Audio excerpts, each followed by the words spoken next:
Psalm 132, a song of degrees. Lord, remember David and all his afflictions, how he sware unto the Lord and vowed unto the mighty God of Jacob. Surely I will not come into the tabernacle of my house, nor go up into my bed. I will not give sleep to mine eyes, or slumber to mine eyelids, until I find out a place for the Lord, an habitation for the mighty God of Jacob. Lo, we heard of it at Ephratah. We found it in the fields of the wood. We will go into his tabernacles.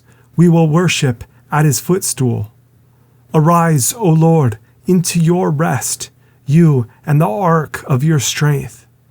Let your priests be clothed with righteousness, and let your saints shout for joy. For your servant David's sake, turn not away the face of your anointed.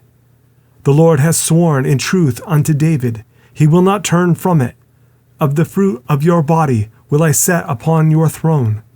If your children will keep my covenant and my testimony that I shall teach them, their children shall also sit upon your throne forevermore.